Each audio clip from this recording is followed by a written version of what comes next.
Good morning to all. Good morning sir.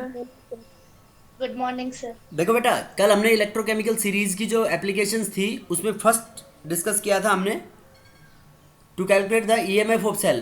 तो EMF of cell कैसे निकालेंगे? EMF of oxidation half cell plus EMF of ये oxidation, yes और no, standard oxidation potential of sorry oxidation half cell plus standard reduction of potential of reduction half cell. फिर oxidation potential को हमने reduction की terms में बदला था ना।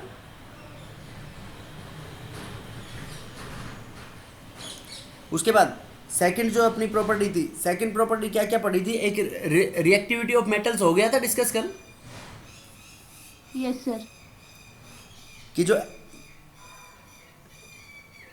डिस्प्लेसमेंट रिएक्शन, हो गया सर। उसके बाद रिलेटिव ऑक्सीडाइजिंग और रिड्यूसिंग पावर। देखो बेटा, उसमें मैंने एक कंसेप्ट बताया था आपको कि जिसकी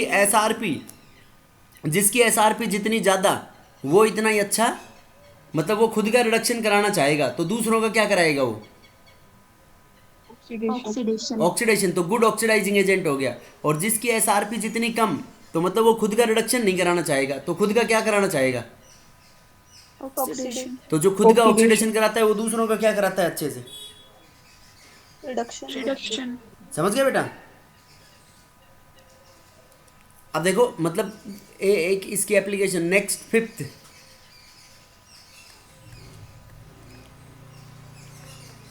use to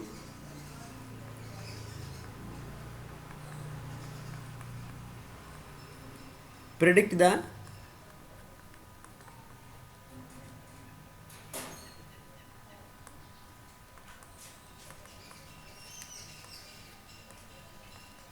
to predict the spontaneity of reaction. Reaction की स्पॉन्टेनिटी के बारे में भी बताएगा बेटा। स्पॉन्टेनियस का मतलब कि वेदर रिएक्शन, सर वो उसको कितना क्या बेटा? स्पॉन्टेनिटी मतलब वो खुद अकर होगी या नहीं। हाँ वेरी गुड, ऊपर लिख लिया था। नो सर आपने लिख दिया। हाँ तो स्पॉन्टेनिटी ऑफ रिएक्शन मतलब रिएक्शन होगी या नहीं होगी। ठीक है बेटा? तो इसको हम मतलब कैसे कैलकुलेट करते हैं? दो हाफ सेल के लिए ये ऐसे कैलकुलेट करते हैं, delta G Gibbs free energy की टर्म्स में। तो delta G naught equals to negative of N F E naught of cell. Delta G is the D naught is the standard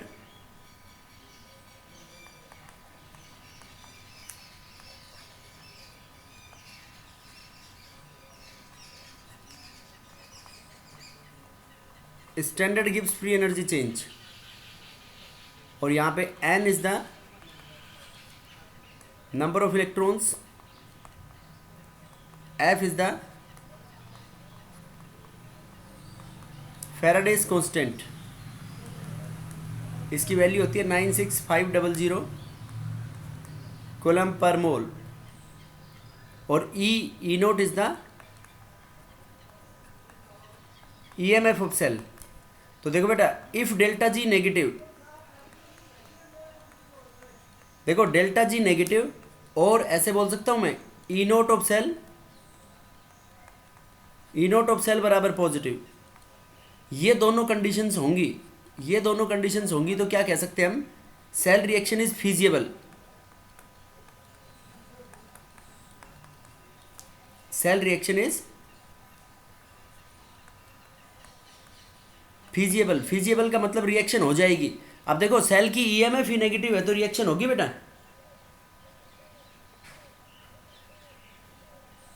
बोलो। नहीं होगी सर। सेल की EMF अगर if delta जी,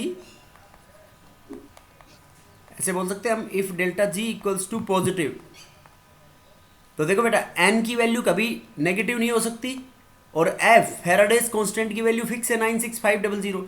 तो मतलब ई नोट और डेल्टा जी दोनों आपस में डिपेंडेंट होंगे। तो डेल्टा जी पॉजिटिव कब होगी? Delta G will be positive when E will negative. E naught of cell negative, तो ई नोट ऑफ सेल इस केस में बेटा क्या होगी, reaction is cell reaction is non spontaneous और not feasible.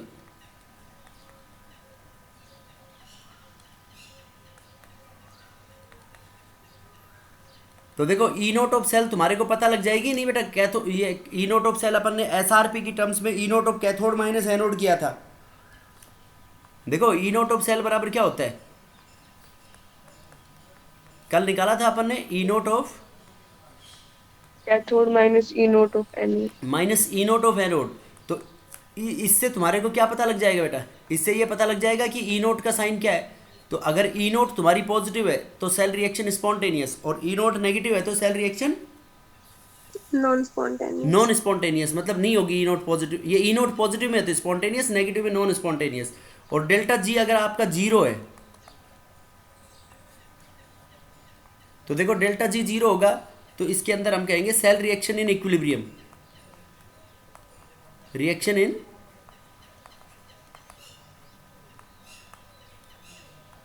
Cell reaction equilibrium में होगी और नो करंट फ्लोस।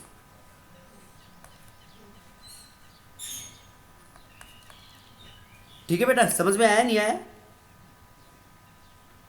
सर हाँ बेटा, डेल्टा जी जीरो कब होगा? डेल्टा जी जीरो कब होगा, जब कैथोड और एनोड दोनों सेम हो। जैसे सेम मटेरियल के बने हुए हैं, अभी आगे पढ़ेंगे हम कंसंट्रेशन सेल्स के अंदर, तो डेल्टा जी जीरो हो सकता है। और डेल्टा जी जीरो कब हो सकता है, जब ई नोट ऑफ सेल जीरो और ई नोट ऑफ सेल क्या होगा, बताओ ई नोट जीरो कब हो सकता है भाई, दो एलिमेंट्स की या तो अलग अलग होंगे तो प्लस और माइनस ही होगा, और सेम मटेरियल के बने हुए हो, या तो इलेक्ट्रोलाइट कंसंट्रेशन, वो कंसंट्रेशन सेल के अंदर आएगा। ठीक है बेटा? Yes sir. बेटा समझ में आया नहीं आया? Yes sir. Yes sir. कौन पूछ रहा था? सर कोमल। आगे समझ में, ई नोट जीरो कब होगा, मैं इसमें आगे लिख देता हूं, व्हेन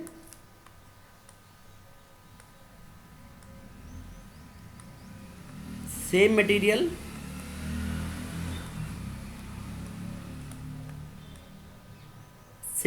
के इलेक्ट्रोड बने हुए हैं तो ई नोट क्या हो जाएगा उसमें, जीरो। तो उस केस में हम क्या कह सकते हैं, cell reaction will be in equilibrium. ठीक है बेटा? Yes sir. बोलो इसमें कोई डाउट हो तो। बेटा समझ में आया नहीं आया ये?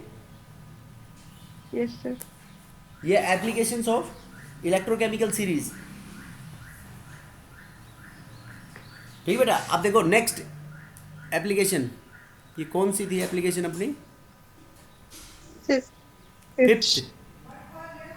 फिफ्थ है। तो इसमें next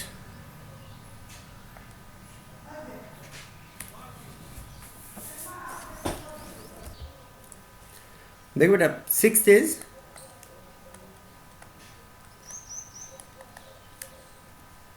helps in selection of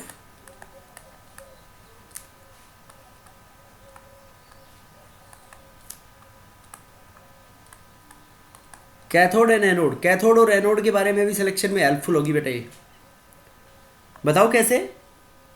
देखो इसमें एक सीधा सा तरीका याद रखो, जो ऊपर वाला होगा अपनी रिएक्टिविटी सीरीज में, जो ऊपर वाला होगा वो तो एनोड होगा, और नीचे वाला क्या होगा, कैथोड। कैथोड। अपनी सीरीज में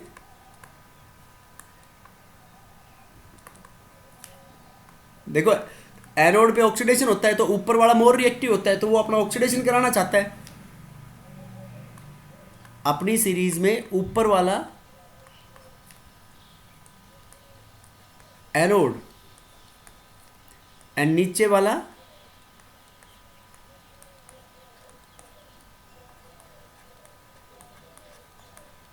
कैथोड होगा बेटा। अब बताओ तुम्हारे को जिंक और कैडमियम में से सेलेक्ट करना है। जिंक और कैडमियम की तुम्हारे को रिएक्शंस दे रखी हैं, तो उसमें से कैसे प्रिडिक्ट करोगे कि कौन सा कैथोड है कौन सा एनोड है?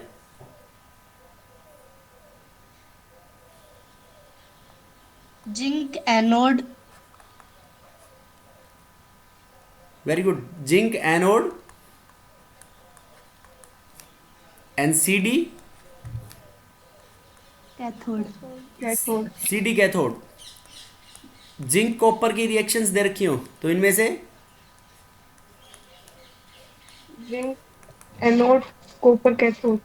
जिंक एनोड और कॉपर होगा आपका कैथोड. कैथोड. उसके बाद एल्यूमिनियम और आयरन दे रखे हैं तो aluminium anode, iron cathode. Aluminium anode और आयरन कैथोड. बताओ बेटा ये इलेक्ट्रोकेमिकल सीरीज से ऐसे प्रेडिक्ट कर लोगे या नहीं? Yes sir. Yes sir. ये है एप्लीकेशंस ऑफ इलेक्ट्रोकेमिकल सीरीज.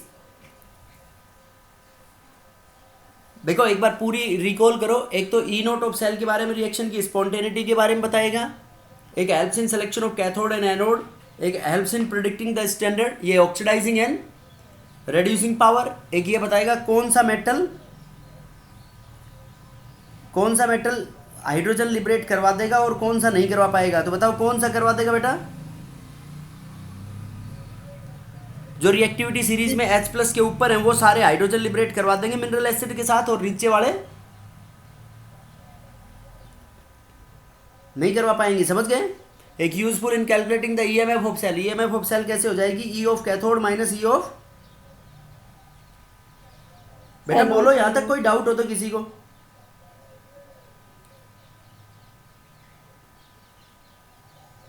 अरे बोलो. No sir. देखो उसके बाद नेक्स्ट अपने पास कि अगर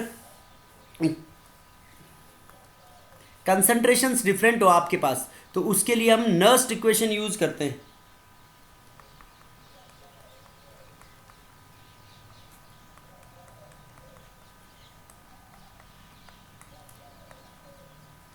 Nernst equation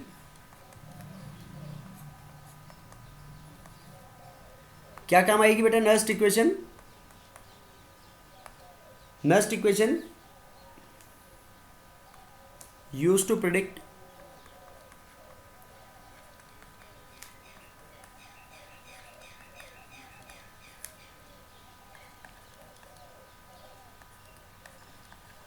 cell potential dependency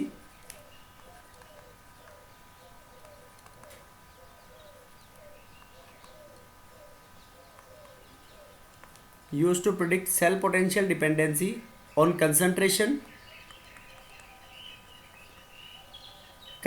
of electrolyte के ऊपर कैसे डिपेंड करेगी? Temperature,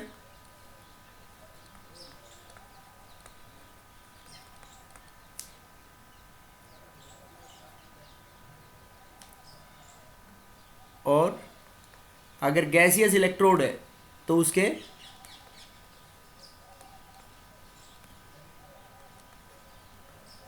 partial pressure of gas के ऊपर भी डिपेंडेंट होगी. ठीक है बेटा? अब देखो ये सारी चीज मतलब these things we will derive in Nernst equation using thermodynamics.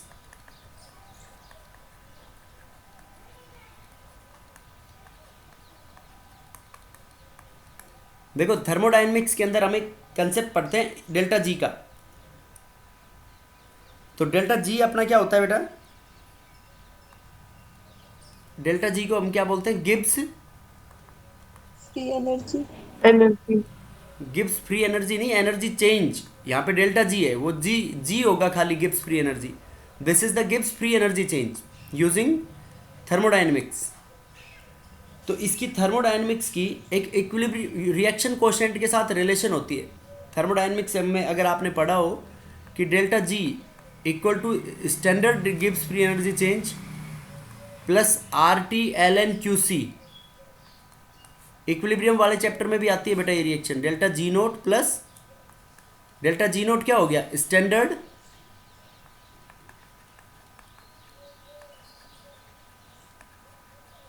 Gives free energy change. और क्यूसी को बोलते हैं बेटा हम रिएक्शन कोशेंट. ये रिएक्शन कोशेंट बराबर होता है concentration of products or pressure of products. Concentration of products or partial pressure of products upon concentration of reactants or pressure of reactants. ये प्रेशर कब लेंगे बेटा? जब अपनी सेल रिएक्शन के अंदर कोई भी गैसियस रिएक्टेंट या प्रोडक्ट हो, and raise to the power of their stoichiometric coefficients. Concentration of products upon reactants raised to the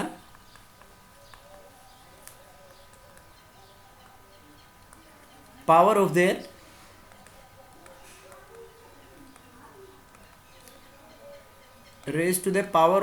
stoichiometric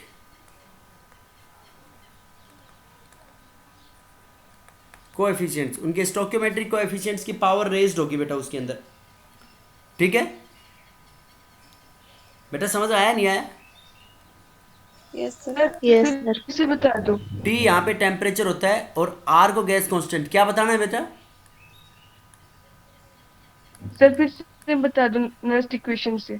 Nernst equation तो बनाई नहीं है हमने अभी. ये तो गिब्स फ्री एनर्जी की. ये रिलेशन इसे पता है कि मतलब- आपको थर्मोडायनेमिक्स में आती है हाँ बेटा? Delta G of any reaction बराबर standard Gibbs free energy change plus R T L N Q C. L N Q C को बोलते हैं हम रिएक्शन कोशेंट. जैसे रिएक्शन कोशेंट कैसे निकालेंगे? मान लो तुम्हारी एक रिएक्शन है ए, ये हाइपोथेटिकल रिएक्शन मान ली हमने, A plus B B, it gives C C plus D D. तो ये small A B C D क्या हो गए बेटा? ये रिएक्शन के स्टोक्योमेट्रिक कोएफिशिएंट्स क्या हो गए? ये आपके रिएक्शन के स्टोइकोमेट्रिक कोफिशिएंट. और उसके बाद capital A B C D उनकी कंसंट्रेशन या गैसियस रिएक्शन है तो प्रेशर, तो उनके रेशियो को हम रिएक्शन कोशेंट बोलते हैं बस. Yes sir. समझ गए बेटा? तो डेल्टा जी बराबर delta G naught plus R T L N Q C. अब देखो इसकी रिएक्शन जब डेल्टा जी में ऐड हो रहा है तो डेल्टा जी की जो यूनिट होगी वही यूनिट होनी चाहिए इनकी सेम. देखो आर की यूनिट क्या होती है? गिब्स फ्री एनर्जी की यूनिट होती है जूल पर मोल, जूल या किलो जूल पर मोल. तो देखो क्यूसी यूनिटलेस होगा, आर की यूनिट होगी जूल पर मोल पर केल्विन, और टेम्परेचर को मल्टीप्लाई करेंगे तो पर केल्विन वो टेम्परेचर से क्या हो जाएगा? कैंसिल हो जाएगा केल्विन से. तो जूल पर मोल आ जाएगी नहीं आएगी? Yes sir. तो मतलब अब आर टी तुम्हारी स्टैंडर्ड कंडीशन हो या नॉन स्टैंडर्ड कंडीशन हो, तो ये मतलब जो नर्स्ट इक्वेशन है, नर्स्ट इक्वेशन अपने मतलब जो सेल की पोटेंशियल निकालेंगे तो cell potential non standard condition पे भी निकाल सकते हैं और हाफ सेल जो है उनके लिए भी निकाल सकते हैं. Nernst equation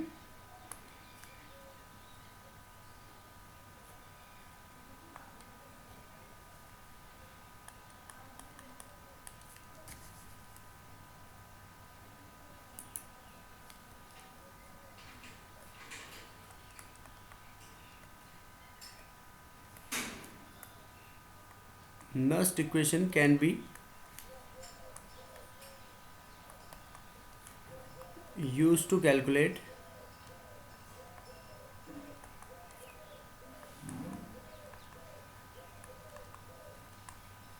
potential of half cell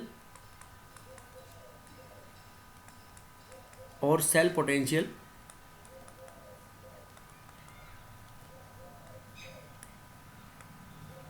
even at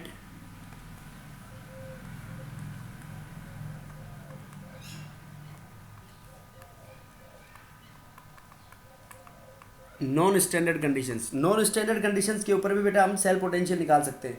मतलब मेन चीज़ ये होगी नॉन स्टैंडर्ड कंडीशन, मतलब जब टेम्परेचर तुम्हारा 298 केल्विन के अलावा कुछ हो तो उसके लिए भी कैलकुलेट कर सकते हैं. ठीक है. अब देखो बेटा नर्स्ट इक्वेशन क्या है. जैसे कोई भी सेल ले लो तुम, ऑक्सीडेशन और रिडक्शन ऑफ सेल, बताओ क्या लेना है अपने को. जैसे एस आर पी की वैल्यूज़ है तो एस आर पी की टर्म्स में अगर हम ले लें, मान लो कोई भी मेटल है उसके ऊपर एन प्लस पॉजिटिव चार्ज है तो ये n इलेक्ट्रॉन्स लेगा और n इलेक्ट्रॉन्स लेके किस में बदल जाएगा बेटा? मेटल m में बदल जाएगा। बोलो। Yes, sir. तो ये कौन सी रिएक्शन होगी ये अपनी? This is a kind of, हमने क्या लिखा है, हाफ सेल के लिए भी कैलकुलेट करने में लिए काम आ सकता है। हाफ सेल मतलब ऑक्सीडेशन हाफ सेल और रिडक्शन हाफ सेल। तो ये कौन सा हो गया? Reduction half cell. तो अब इसकी नर्स्ट इक्वेशन अपनी होती है ई बराबर standard EMF minus RT/NF log product upon reactant. तो प्रोडक्ट क्या हो गया बेटा? यहाँ पे ये स्क्वायर ब्रैकेट्स कंसंट्रेशंस को रिप्रेजेंट करते हैं, कैपिटल M, और रिएक्टेंट क्या हो गया तुम्हारा? Mn+, right? बेटा समझ में आएगा यहाँ तक?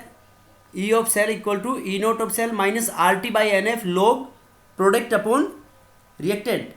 बोलो कोई डाउट है क्या इसमें? देखो No. तो ये जो इक्वेशन लिखी E नोट ऑफ सेल, ये तो क्या होगी बताओ? E नोट क्या है तुम्हारी?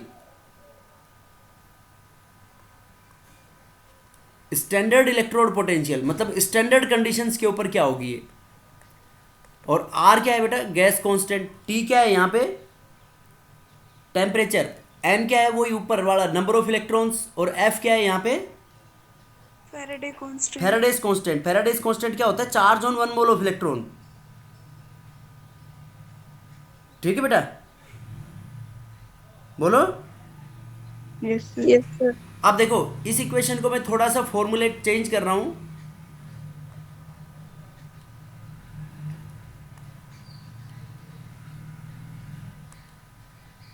देखो इसको मैं लिख रहा हूं E नोट ऑफ सेल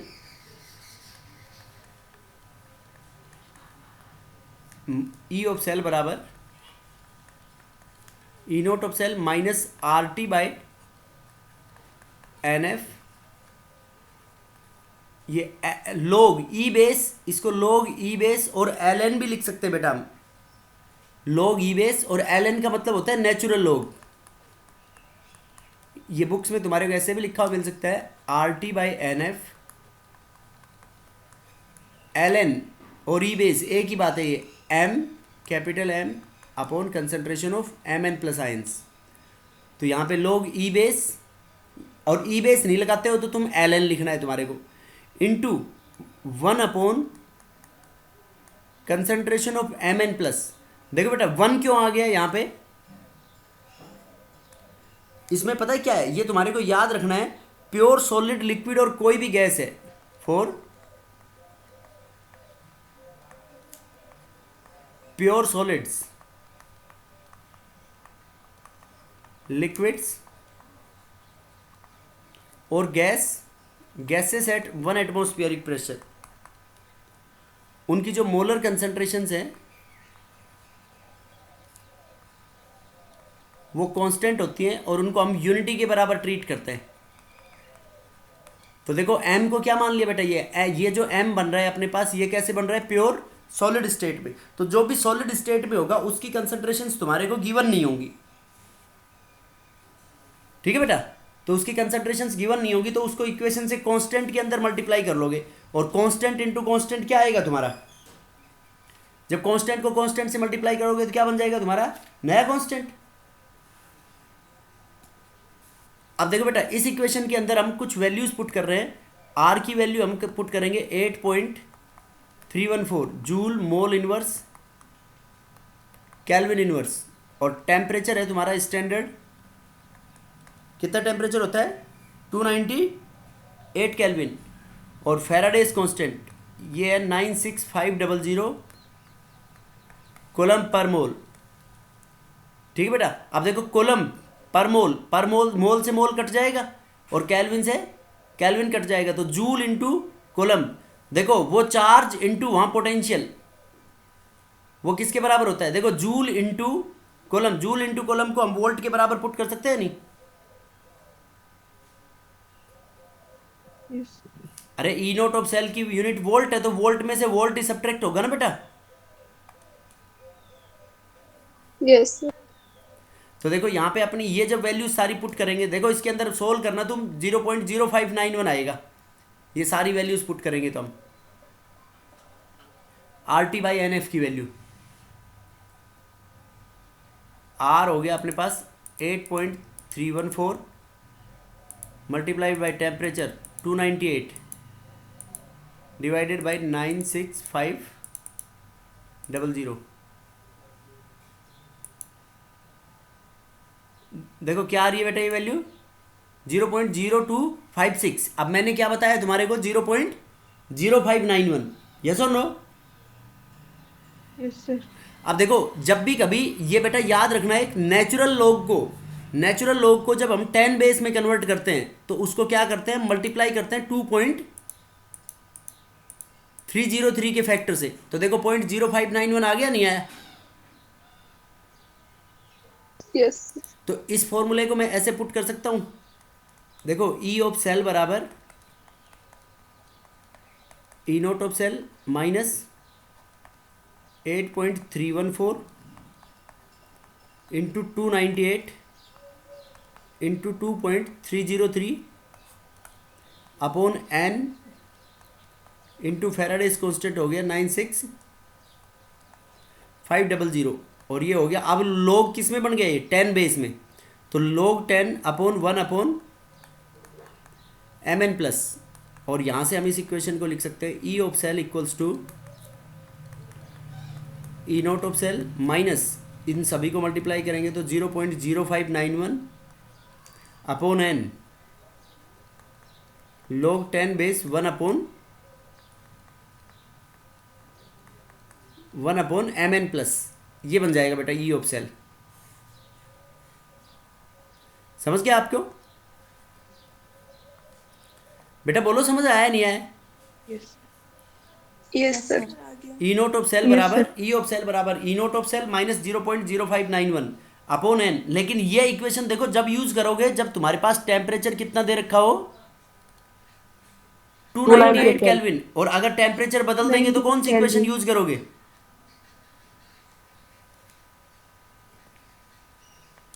बेटा टेम्परेचर 298 केल्विन नहीं हो तो ये मतलब किसी भी कंडीशन पे ये यूज करेंगे, और टेम्परेचर को 298 केल्विन कर दिया तो ये इक्वेशन यूज करेंगे। समझ गए क्या बात? Yes sir Yes, sir. अब देखो इसको हम जनरलाइज्ड फॉर्मुलेट करते हैं। ये तो ये किसके लिए निकाली है ये रिएक्शन हमने? This is for half cell, और कौन सा हाफ सेल था? Reduction of cell reduction half cell के लिए। अब देखो जो डब्बों में बंद कर रहे हैं, डब्बे में बंद करने के बाद किसी चीज की मार्केट वैल्यू बढ़ जाती है ना, तो ये डब्बे में बंद कर दिया तो मतलब इस रिजल्ट को तुम्हारे को याद रखना है। अब देखो फॉर एग्जांपल हम डेनियल सेल लें,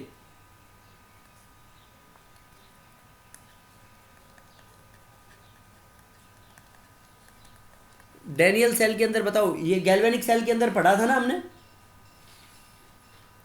यस सर तो डेनियल सेल के अंदर कौन कौन मेटल्स लेते हैं? कॉपर और zinc. Zinc copper zinc. Zinc. तो इसके अंदर ये भी पता है तुम्हारे को क्या रिएक्शन होगी? देखो जिंक एनोड, इसमें बताओ एनोड कौन होगा? Zinc. जिंक। और कॉपर कौन होगा? Cathode Cathode. कैथोड। तो मैं ऐसे लिख सकता हूँ zinc solid plus copper plus 2 aqueous, ये किस में बदल जाएगा बेटा? Zn2 plus Zn2 Aqueous. Plus aqueous plus CU Cu solid. Cu solid, यही बनेगा। यस सर अब देखो मैं नेक्स्ट इक्वेशन लिख रहा हूँ दोनों हाफ सेल के लिए, तो ई ऑफ जैसे Zn, E of Zn reduction potential लिखनी है, तो Zn रिडक्शन पोटेंशियल की टर्म्स में ले रहे हैं तो Zn प्लस 2 किस में रिड्यूस होगा? Zn में। Zn Zn में तो ये इसको बराबर मैं ऐसे कह सकता हूँ ई नोट ऑफ Zn2 प्लस से Zn माइनस 0.0591 अपॉन एम, इस इक्वेशन के अकॉर्डिंग फॉर्मुलेट कर रहे हैं बेटा हम 0.0591 अपॉन एम। देखो अगर टेम्परेचर ये नहीं है तो यहाँ पे माइनस क्या पुट कर देंगे हम? R T by N F. तो जी log 10 बेस, बताओ बेटा इसकी रिडक्शन कैसे होगी आप? अरे बोलो रिडक्शन, आप सेल की टर्म्स में ले रहे हैं तो ये क्या हो जाएगा 1 अपॉन, ये जेड एन पुट करेंगे ऊपर, प्योर जेड एन की कंसंट्रेशन क्या लेंगे हम? Zn 2. बेटा प्योर जेड एन की यूनिटी पुट कर देंगे तो नीचे कितना हो गया ये जेड एन प्लस 2, ये तो होगी तुम्हारे पास इक्वेशन नंबर 1। अब देखो दूसरी, ई ऑफ कॉपर प्लस 2 से कॉपर, कॉपर प्लस 2 से कॉपर में बदलना है हमारे को, तो ये बताओ कैसे लिखेंगे? ये रिडक्शन पोटेंशियल की टर्म्स में लिख रहा हूं मैं, ये दोनों किसकी टर्म्स में है? स्टैंडर्ड रिडक्शन पोटेंशियल की टर्म्स में। तो E naught of Reduction potential. Copper plus 2 से कॉपर में minus 0.0591 upon N log 10 base 1 upon क्या आ जाएगा ये बेटा? Cu plus 2. Cu प्लस 2, ये होगी इक्वेशन नंबर 2। अब देखो ई ऑफ सेल बराबर क्या होता है तुम्हारा? एज ई ऑफ सेल बराबर E of cathode minus E of anode,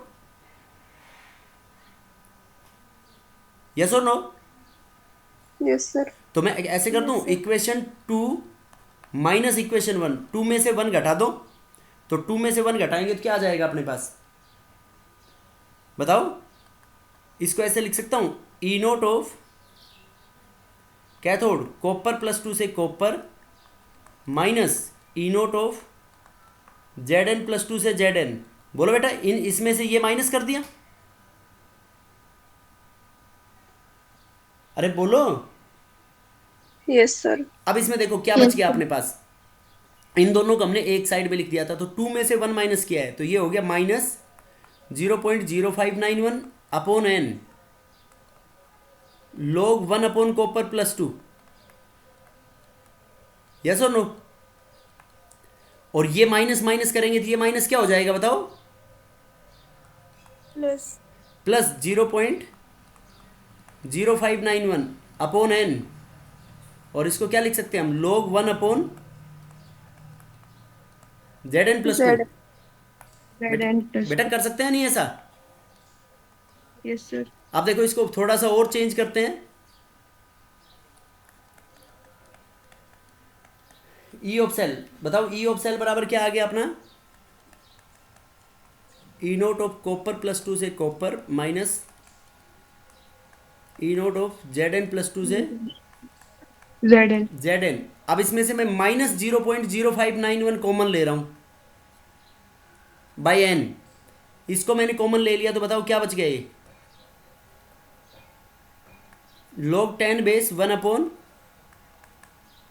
Cu plus 2, और माइनस कॉमन लिया है तो ये क्या बच जाएगा बेटा यहाँ पे? Minus. माइनस बच जाएगा, minus log 10 base 1 upon Z N plus 2, yes और नो? Yes, sir. बोलो बेटा। Yes, sir. Yes, sir. अब देखो ये कॉपर प्लस 2 था आपके पास, तो कुछ log के फॉर्मूले होते हैं बेटा, log m इन m बाई n, इसको हम लिख सकते हैं log m minus Log n. log n, एक होता है log m raise to the power n, इसको लिख सकते हैं हम n log m, एक log e की पावर x, एक्सपोनेंशियल की पावर x, वो log x के बराबर होता है, एक log m इंटू n, इसको हम लिख सकते हैं log m plus log n। देखो इनमें से बेटा कौन सा फॉर्मूला यूज करूंगा अब मैं? ये जो Zn2 प्लस है, मैं इसको ऐसे लिख सकता हूं log 10 बेस, यहां पे प्लस कर दूं Zn, log 1 बराबर होता है 0, log 1 की वैल्यू किसके बराबर होती है? 0. 0। तो बताओ बेटा इसको प्लस में लिख सकते हैं नहीं? देखो क्या लिखना चाह रहा हूं मैं, ई ऑफ सेल बराबर ये सेम माइनस 0.0591 अपॉन एन। बेटा इसको मैं ऐसे लिखना चाह रहा हूं, ऐसे लिखने में कोई प्रॉब्लम है क्या तुम्हारे को? Copper plus 2 plus log Z N plus 2,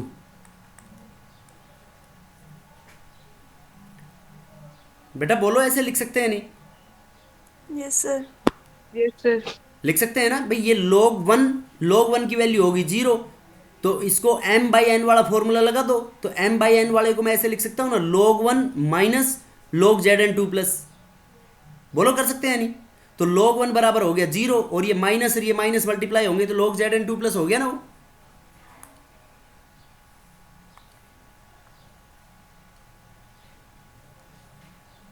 समझ गया बेटा? Yes, Yes, sir. अब देखो इसको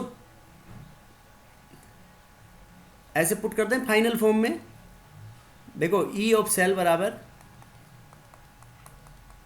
ये ई नोट ऑफ कॉपर +2 से कॉपर माइनस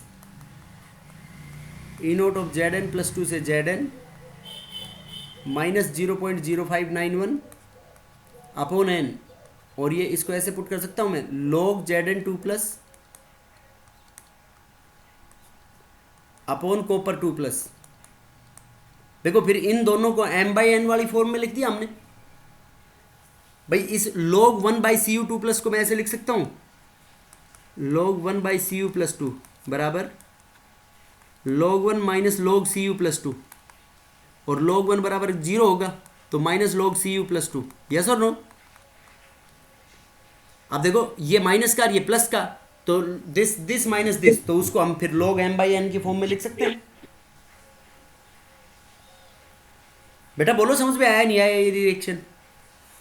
Sir, आ गई। yes, sir. ये नस्ट इक्वेशन किसके लिए होगी? तुम्हारे डेनियल सेल के लिए, जो गैल्वेनिक सेल के अंदर पढ़ा था हमने उसमें। तो ये इसको ई नोट ऑफ सेल, इसको कैथोड माइनस एनोड को ई नोट ऑफ सेल भी लिख सकते हैं, minus 0.0591 upon n log Zn + 2 upon copper +2। तो ये तो होगी बेटा तुम्हारी log 10 बेस की फॉर्म में ये फॉर्मूला। तो अगर स्टैंडर्ड कंडीशंस दे रखी हैं, अगर टेम्परेचर तुम्हारा कितना है, इफ टेम्परेचर बराबर 298 केल्विन, तो सीधी ये रिएक्शन यूज में ले सकते हो तुम। और अगर टेम्परेचर 298 केल्विन नहीं है, अगर अलग कंडीशन है, तो ई ऑफ सेल बराबर क्या हो जाएगा तुम्हारा, ई नोट ऑफ सेल, और यहाँ पे माइनस RT/NF, पूरी वो की वो कंडीशन लगा दो, और log 10 की बेस की जगह क्या लिख दें हम, log E बेस, और इसको नेचुरल log ln भी पुट कर सकते हैं, ln Zn + 2 अपॉन कॉपर +2। बेटा बोलो ये नीचे वाला फॉर्मूला समझ में आया नहीं आया? क्या किया है मैंने ऊपर वाले में चेंज? Yes, sir. अगर टेम्परेचर तुम्हारा क्या है यहाँ पे, ये 298 केल्विन है, तो ये पुट करोगे ऊपर वाला, और नहीं है तो ये इन दोनों फॉर्मूलों को तुम्हारे को MTR करना है। MTR मतलब मारो टोटल रट्टा। हाँ, मुझे तो रटना है। तो ये फॉर्मूले डब्बे में बंद करने के बाद इनकी मार्केट वैल्यू बढ़ गई, तो इनको याद करना है अब। बेटा बोलो समझ आया नहीं आया? Yes, sir. अब देखो मैं एक जनरलाइज्ड फॉर्म बता रहा हूं तुम्हारे को, general form.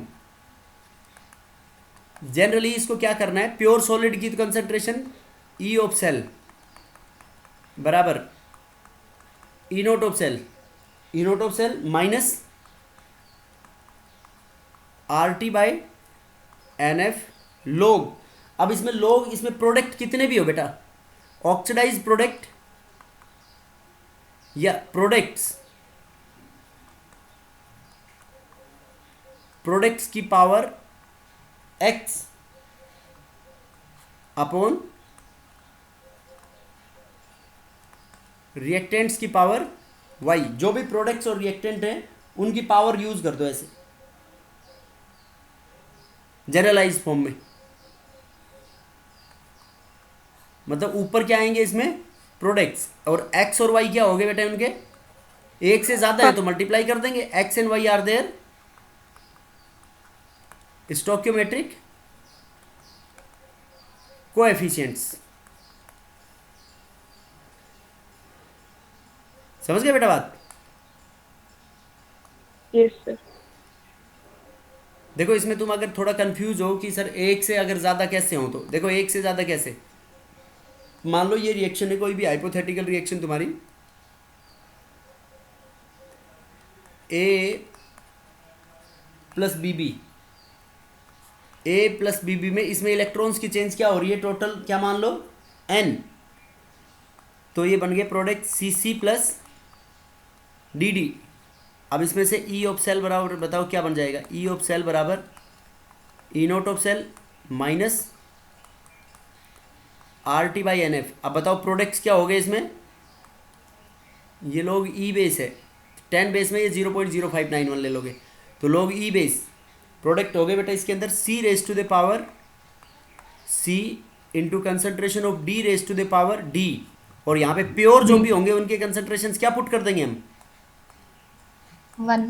1 A raise to the power A into B raise to the power B. ये जनरल फॉर्म होगी बेटा इसकी, this is general form of Nernst equation. बोलो बेटा तुम्हारे को ये जो लास्ट में जो डब्बे में बंद किए हमने, एक तो जनरल फॉर्मूला ये याद रख सकते हो, और एक अगर स्टैंडर्ड कंडीशंस हो तो उसके अंदर क्या लिख देंगे 0.0591, वो पूरा उसका प्रोडक्ट मल्टीप्लाई करके देखोगे तो टाइम ज़्यादा बर्बाद होगा तुम्हारा, तो सीधा ही पुट कर सकते हैं उसके अंदर हम। ठीक है बेटा, Yes, sir.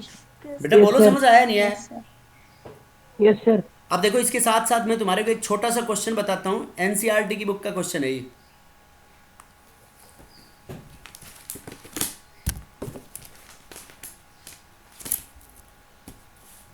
देखो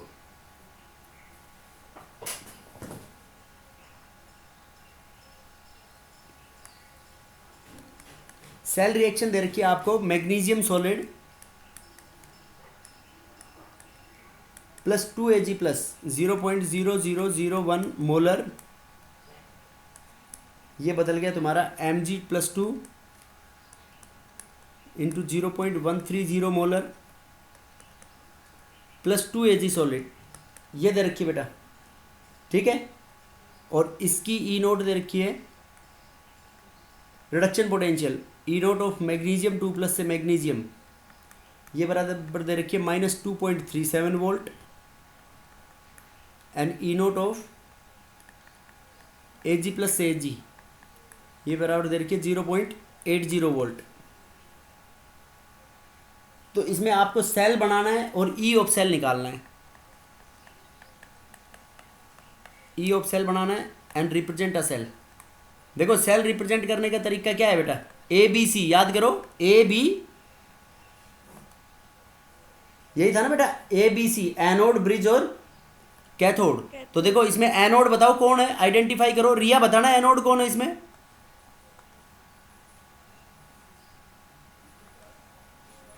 रिया? Magnesium. मैग्नीशियम हो गया एनोड। तो एनोड देखो मैग्नीशियम बेटा किस में बदल रहा है, ऐसे लिखेंगे यहाँ पे सबसे पहले मैग्नीशियम ए बी सी, ये मैग्नीशियम एक डैश लगाओ, मैग्नीशियम किस में चेंज हो रहा है, ये मैग्नीशियम 2 प्लस में, मैग्नीशियम 2 प्लस एक्वस फॉर्म में है मैग्नीशियम 2 प्लस, तो उसमें उसकी कंसंट्रेशन लिख दो, कितनी कंसंट्रेशन क्या है 0.13 molar, right.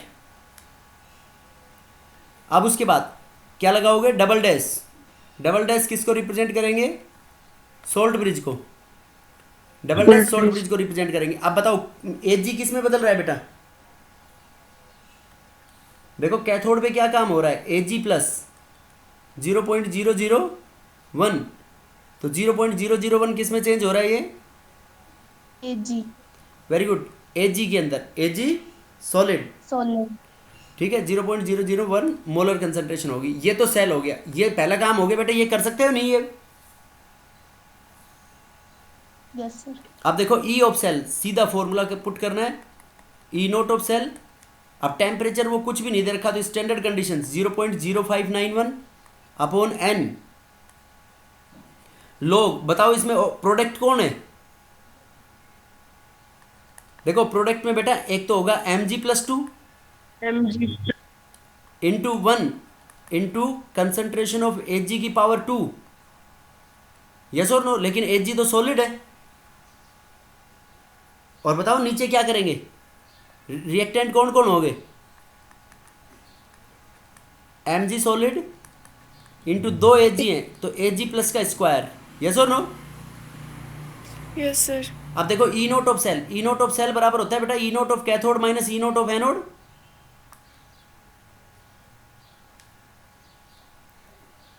E naught of cathode minus, बताओ कैथोड कौन है बेटा इसमें, Ag, नीचे वाला कैथोड और ऊपर वाला एनोड, और यहां से पता चल जाएगा ABC।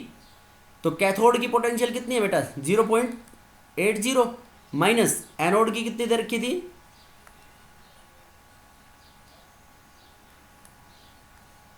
एनोड की पोटेंशियल -2.37,